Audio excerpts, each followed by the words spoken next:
does evolution favor true perceptions? If our senses were shaped by natural selection, what is the probability that evolution would make our senses tell us the truth about the world? Again, not all the truth, but some truths about the world. And so I did evolutionary game simulations. It turns out that evolution by natural selection is a mathematically precise theory. So we can actually run simulations and we can even prove theorems. And what we found in the simulations was that organisms that see reality as it is are never more fit than organisms that see none of reality and are just tuned to relevant fitness payoffs.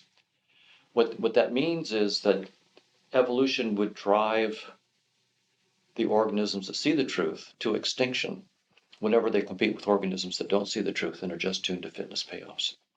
And then, given the simulations, we should try to prove a theorem, and we have, and it turns out it is a theorem of evolution by natural selection, that true perceptions, what vision scientists call veridical perceptions, are not favored by evolution. Instead, what evolution seems to favor are perceptions that hide the truth and that just give us like a user interface that lets us do what we need to do to control the truth without actually knowing the truth. So you're saying that we currently live in a virtual reality. That's right. This is really a virtual reality that we're immersed in.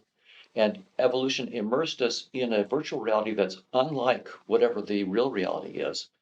And the point of this virtual reality, from an evolutionary point of view, is simply to guide adaptive actions. That is, to allow us to behave in ways that let us stay alive long enough to reproduce and raise kids. So the goal of evolution is to make you a grandparent, not to show you the truth.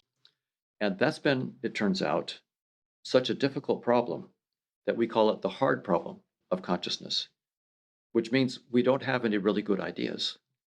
It's not just that we don't have any decent theories, we have no plausible ideas about how to solve this problem. No one's figured out how to start with unconscious ingredients like neural activity and cook up consciousness. No one knows how to do it. That's one reason that hard problem was what got me going to ask myself, what kinds of assumptions are we making in the sciences, in cognitive neuroscience, that might be getting in the way of us solving this problem, this hard problem of consciousness. Sign up in the link in the description and get your free rewards.